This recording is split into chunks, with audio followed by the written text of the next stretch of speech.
Hey, everybody. Thanks for joining us again this week.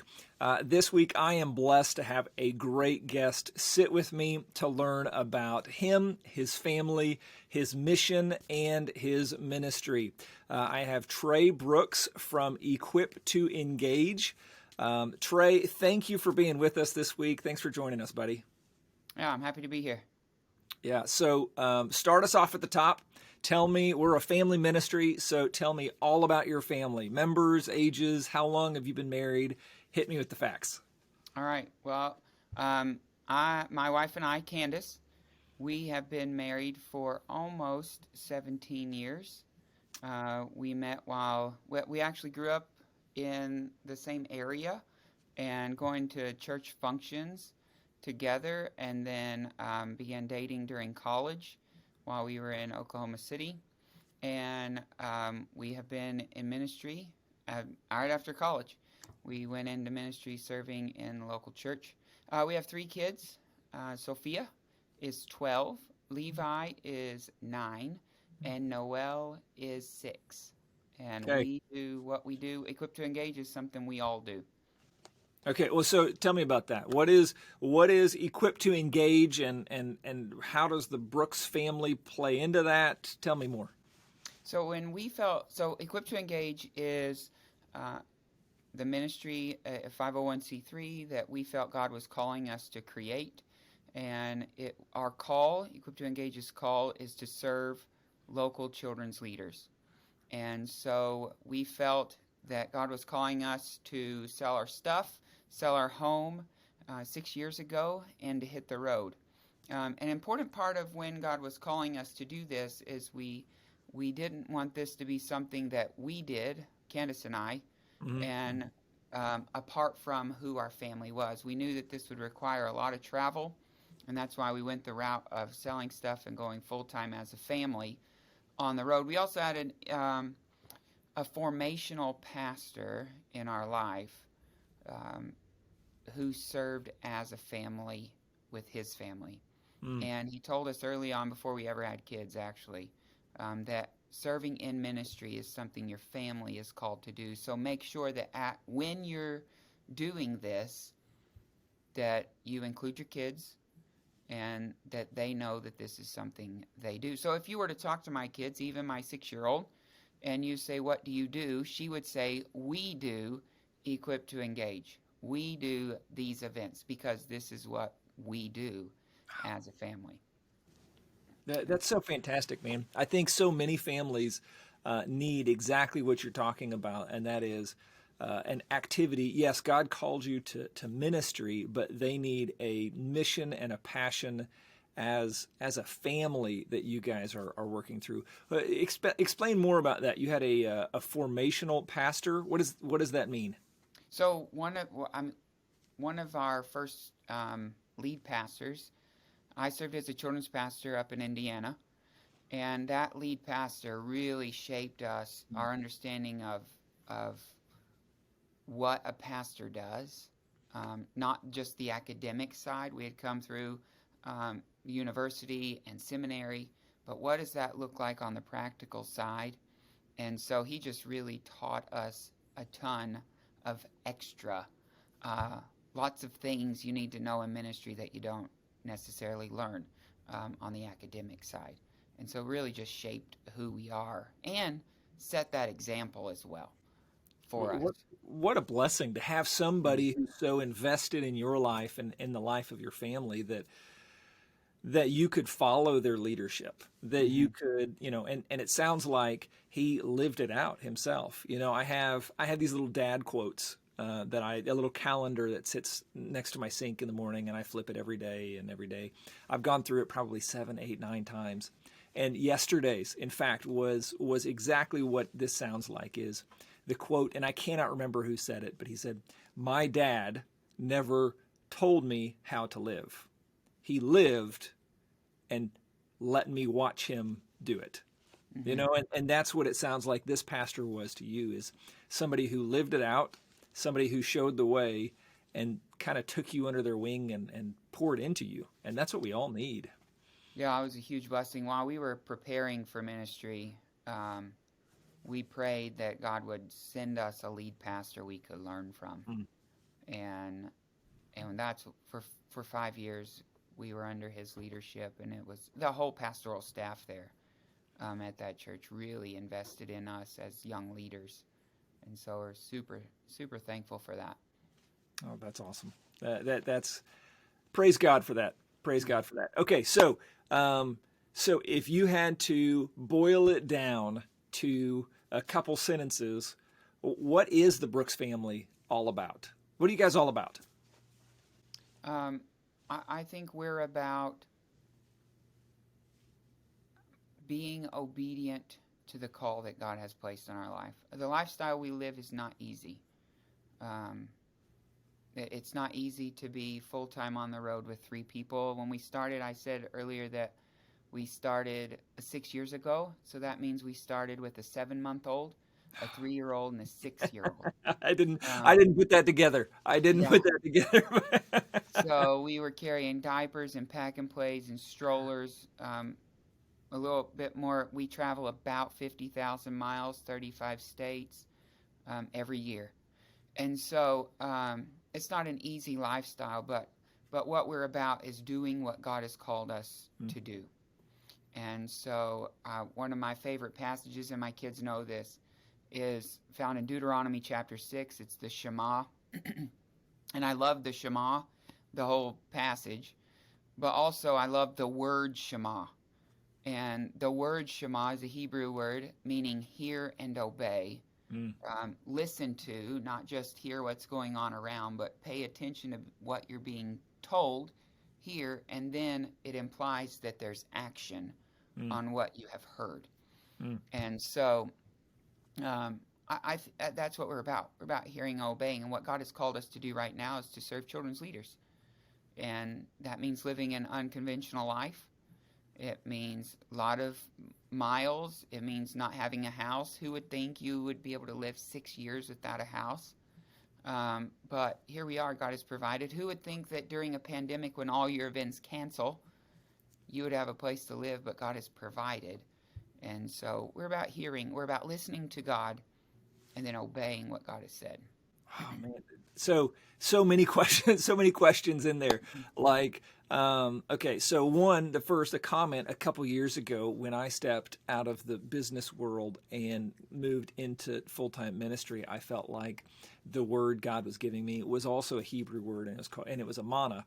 And Amana, I'd bring it up to my friends, and they'd say, "Isn't that an appliance brand?" But yes, it is. But but originally it's a Hebrew word, and it's that word picture of faith to the point of action. So I love that you're talking about obedience to the point of action, and God gave me the word years ago, faith to the point of action. But so many questions in there. Okay, so when you say, we just kind of glazed right over it. When you say you sold everything and hit the road, you mean you sold everything except the pack and play and what could fit in the back of, at this point, you didn't have a minivan because we talked outside of this and you guys just got the van. So you sold everything except what would fit in the back of a Hyundai Sonata? When we started 6 years ago, we sold everything except we had a 5x10 storage unit of things that we couldn't sell. And about a year into that, you realize what you really aren't going to need. And we sold the whole thing, all that. And we had a Chrysler Town and Country with a car topper. Nice. And so that's what we had. And so for 6 years, you guys have been. Where do you stay? What do you eat? How do you do that? And more importantly, how did you know that God was calling you to that? So what does that look like practically? And then that is such a huge leap. How were you absolutely sure that God was calling you to do this? And how in the world did you convince Candace to do that? That's the yeah. So God called us both. We have an equal call to go and do this. So there was no convincing on my part for her or her part for me. But we just knew. I can't actually explain it in words. It was just very clear that this was what we were supposed to do. We weren't scared about it. Hmm. Um, when we told people this is what we're supposed to do and they looked at us like we're crazy, we just knew that this is what God was calling us to do. This is what we had to do. And we knew that we had to step without knowing what we were stepping on. Hmm. And Hmm. so when we began to take these steps, we didn't know what our foot was going to land on. But over time, every time we stepped, there was solid ground. And Hmm. God made a way, and God brought clarity to what we didn't know. One of our big concerns when we started was, God, what about our kids? Like, this is Sure. weird. We're Right. going to take them out Absolutely. of out of anything that is normal. What about our kids? And God clearly told us, I've got your kids. Mm. I got them. And over time, God has proven that. I mean, we have a lady within the last year who felt that she's supposed to send us money for our kids to do fun stuff. Oh, that's so fun. That's so awesome.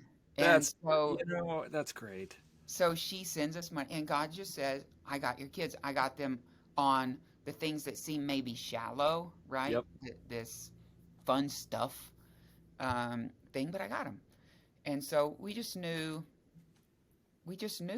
like I, I, I, I felt like it in the moment. There's a fine line. You were talking about faith. There's a fine line of faith and stupidity. Um, and that's where I felt like we were walking. Like it looked like, whoa, if God's not in this, we're crazy. Yeah, you're way past that line. Yeah, you're We're way we're past that line, right? Yeah. absolutely Yeah. crazy. But when you're walking that line that looks crazy in faith, and God has called you, then then all is well. And that's how we felt. We just felt that's what we were called to do.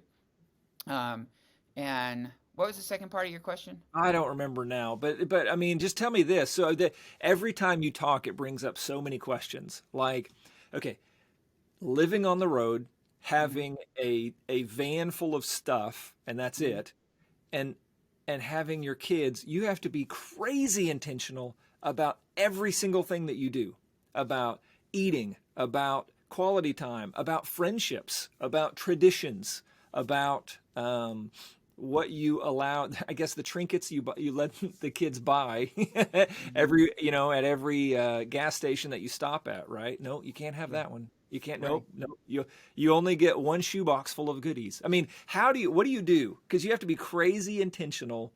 What's the theory behind it, and what are some practical steps that you do to be crazy intentional with your family? So one thing that we do that we feel is really intentional is we block out a 4 week time period at the end of summer. So we're in the middle of our summer season. We have 13 things in 12 weeks. Six of those are in the month of July. Mm. And so we block out a 4 week time period at the end of that we call it our Sabbath, Hmm. where we rest, we don't travel, we prepare for school. It's not like we're not doing anything, but we block out that time. Another thing that we do to be really intentional is we don't typically travel during Advent. So from the week of Thanksgiving Hmm. and we actually go all the way through Epiphany, which is January 6th, that time period we're not normally traveling. So we are very intentional about how we prepare for Advent, Hmm. what we're doing during Advent to lead up to Christmas morning. And then we also celebrate the 12 days of Christmas, so that starts on Christmas Day, Hmm. goes up to the day before Epiphany, and then we celebrate Epiphany also. And so we're very intentional then with what we're reading, our traditions. We tend to be back in Oklahoma City during that time period. So there are things that we go do that are holiday traditions during Advent um, in Oklahoma City, and there's a lot of those things in Oklahoma City actually. So we try to have that rhythm of togetherness working through the story. And then we're intentional um, in our we're intentional. I'm working on a workshop right now that's talking about this, and I don't know what the exact word that we're going to use for this, but we're seasonally intentional, Okay. Okay. I got specifically you. intentional. I don't know if that is the word we're going to use, but when we're in summer camp, our kids love to go to every camp we speak at. And so they are participating in all of the activities. They come back, they go to bed. They get up, they do their thing. And so when we're not in that season, we make sure that we are, Levi and I, my son, Right. that we're doing devotions together.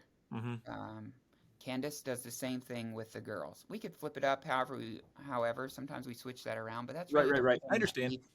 we've found that works for us. And I think sometimes when we talk about being in the Word together, families get a little bit discouraged because there are times in their life where they don't do it. Mm-hmm.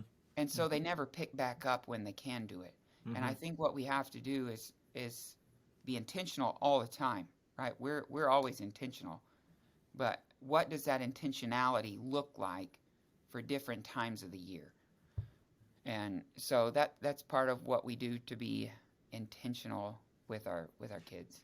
Which is so applicable to families everywhere, whether they live on the road or not. Hmm.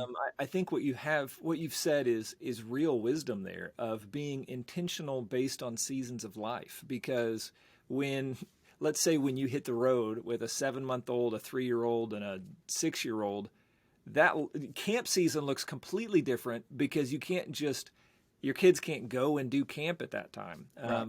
For families out there that maybe have a 15, 18, and 21-year old, well, it's going to look different for them, and they can be intentional based on the season of life that they're in. And I think what you said really hit me, Trey, in that, hey, just because if you step away from something for a season doesn't mean you're done with it forever. So if you Yeah. haven't been diving into God's word because life's busy and you've got baseball tournaments or whatever it is, hey, when you have the space to do it, step back into it and be intentional with what you can when you can.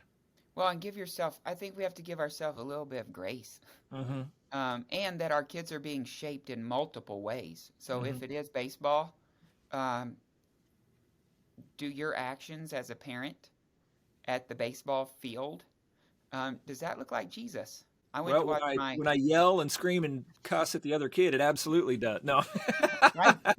I went to one of my brother's kids' games the other day, and there's this dad going off, and I thought, oh wow, whoa, right? So we have the opportunity as Christian parents Mm-hmm. to be intentional, even in that moment, to Mm-hmm. show who Jesus would be and how we would react to that. That's good. I like that. I like that, and I'm going to take that with me today about being intentional in different seasons and giving myself grace for that because I don't want to beat myself up and I don't want to lose out on something just because I maybe dropped the ball on it a while ago.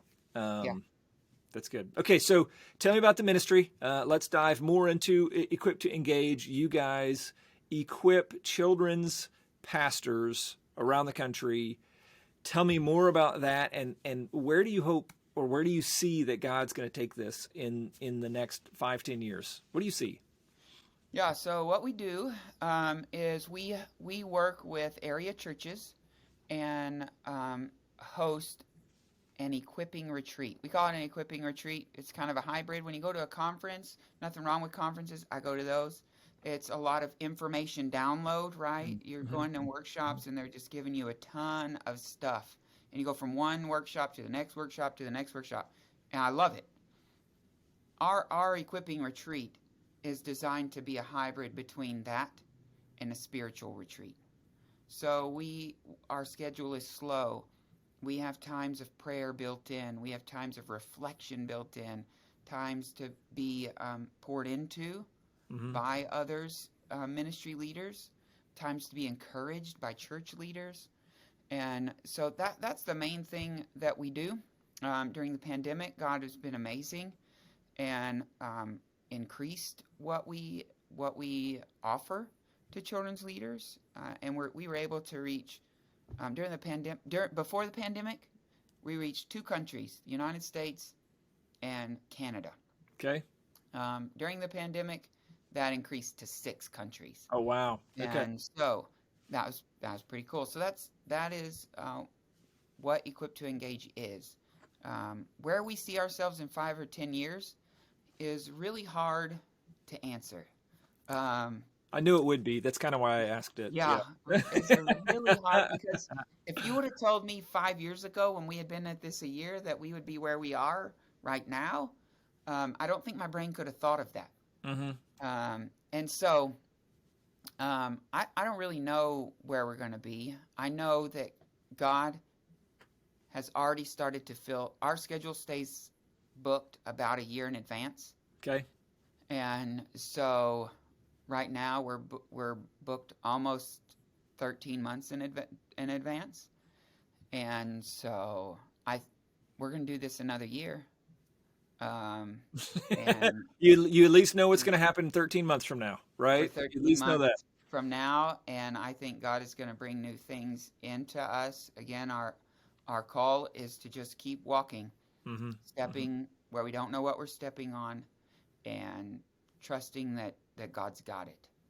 And Well, so, when you talk, Trey, and previously it brought this up to my mind also, is it reminds me of the story of Abraham, where God didn't say, hey, pack up everything, and this is very specifically where I'm going to lead you to. Here's what it is. He told Abraham, pack up and go, and when you're on your way, I'll tell you where yeah, you're supposed to be, where you're supposed to go, yeah, right? that's how Um, we feel. just keep going till he tells you to stop. Well, Yeah, um, because God has opened doors that 6 years ago when we started, there are doors that we didn't even know existed. mhm. We couldn't have opened them. We didn't know they were there. And so God just keeps giving direction, and we just keep trying to listen. It's what you're talking about, obedience to the point of action. Hmm. Okay, Hey God, this is kind of pushing up against the line. Uh, Yeah, this is pushing up against that faith line, but hey, let's do it and see where he goes. And he is faithful, and he will yeah, come through each and every time because he always has. I mean, hmm, he's come through for you only 100% of the time, right? right, I right. mean, okay, so what would you tell to somebody, either an individual or a family, that was feeling like God was pulling them towards a ministry or pulling them towards life on the road, or just wanting to take some of these practical thoughts and be crazy intentional with their family? What would you tell them? Somebody who's maybe a few steps behind you on the road. I think the first thing, kind of our process when we went into this was first to talk to, well, first to say, God, am I hearing you? Right? Mm-hmm. Is Mm-hmm. this you or is this me? Right? Mm-hmm. Because traveling on the road, and I mean, we see all kind of amazing things in the United States and Canada, right? We have fun experiences. National parks are amazing. What God has created, it sounds fun, and it is fun. But making sure that if God is calling you to something that feels extreme, that you have understood it's God calling, Mm-hmm. not your idea. So you take time to do that. You fast, right? What we did, my part of that was I fasted for a month. Mm-hmm. Not everything, right? I still ate. I had times of fasting. Okay. All right. I was like not eat for a month. Um, Yeah. and then I dove into the book of Mark. I don't know Okay. why the book of Mark, but I just began to read the book of Mark, and I'd read a chapter, and then I would write down one thing that really just stood out to me in that chapter. I'd write it down during the month of Mark. That month, and then I went back and looked at it. And so I think one, we have to make sure it's God and not us. Mm-hmm. Mm-hmm. Two, we have to then do our part to go, okay, God, I need you to really speak to me. Like, if this is what you're calling me to do, I'm going to set this time away for me and you. And then I think a really important role, a part of that, is to talk to advisors, to Hmm. talk to mentors. Like when we did this, the pastor I mentioned at the beginning of this, I went to him and his wife, and I said, "Hey, do you, this is what we feel like." Candace and I remember it very clearly. We had lunch with him. We feel like God's calling us to do. Can you see this? Or are we like crazy? Hmm. And they spoke into us, and affirmed what God was calling us to do, the need for it in our denomination, and in the church at large. And so we got to make sure it's God, not us. We got to be intentional about seeking God's voice. And I think we can do that when we're fasting Hmm. and spending specific time in Scripture asking God to speak to us. And we have to talk to mentors. Not the mentors that just pat you on the back and say, "Yeah." The mentors who will go, "No, are you sure?" The ones who will speak truth straight to us, ask the hard questions. Um, that kind of Yeah, person in your life. who needs another yes friend, right? Who Yeah, needs another yes friend? You need people right. that will speak truth. Yeah, Um, Trey, I think that's fantastic. I mean, I think that gives all of us three specific action steps that we can take when we are pursuing God or we feel like God's leading us. We can fast, we can dive into the Word of God, and we can talk to mentors or wise counsel. Um, hmm Proverbs says the wise walk with wise. And so if you want wisdom, God gives freely, and oftentimes he gives it through mentors, people who have walked yeah, ahead of you on the road, right. right? Well, and people who have done, like these pastors of ours, they were pioneer missionaries Yep. to Russia when communism fell, and they took their two little girls, um, and so they understood the step of extremeness that Right. we were feeling, and so making sure you have those sort of people who can speak. It's okay. You're not going to know all the answers. You just got to walk. And You you just got to just walk. you just got to walk if God's calling you to do this. It's fantastic. Well, one more comment here Mhm. before we land this plane. But you talk about being booked out a year ahead or 13 months in advance. And what that tells me is, I do a lot of research in the startup world or startup organizations or ministries, and they often talk about, hey, specifically, you have to find the problem that you're trying to solve and then Yeah, create a solution for that problem. And if you're creating the right solution to solve the right problem, the market will take up your idea and run with it. Because yes, it sounds like your family has been uniquely called and equipped to do this. And you guys have found not a problem, but a need in the capital C church that is needed around the country. And obviously, with you being booked out 13 months in advance and your schedules being full, thank you. Thank you for stepping into obedience, for walking with God, and for filling that need in the capital C church that obviously there was a need for, and there was a need for Equipped to Engage. So thank you for Mhm. doing that. You being booked is evidence of God working through you and your family and your ministry. Well, thank you. So tell me more. If somebody wanted to connect with Equipped to Engage, how would they connect with you, with Candace, or with your ministry? The easiest way would to be to go to our website, and it is equippedtoengage.org. On there, there's a contact page. That's all the information of what we do, the different ministry um, opportunities that we have. You can see our schedule. All that is at equippedtoengage.org. We also have a Facebook page, and it's Equipped to Engage. It's a little black square with a yellow square inside of it, and you can follow us there as well. Okay, fantastic. Trey, thank you for joining us today, for sharing your wisdom, your experience, for telling us about how God has worked in your life and in the life of your family, and how you guys live with crazy intentionality on the road full time, which you take 4 weeks off at the end of summer. I forgot to ask, does that mean you stay in the van for 4 weeks at the end of No, no, summer? no. God's always got something for us. We haven't slept in our car one time. So in 6 years. Well, thanks for sharing your experiences with us. It's a blessing to have you and to have you as a friend of Family ID. For all of you listening, don't forget you can always check out our videos and podcasts on Apple Podcast and on Spotify, on our website or YouTube. So and don't forget to download the Family ID app. That's the easiest way to stay in contact with Family ID, to be up to date with what we're doing, and to check out these great videos like the one that Trey just delivered for us. So Trey, God bless you. Thank you. Wish you Thank the you. best, buddy, and take care. All right.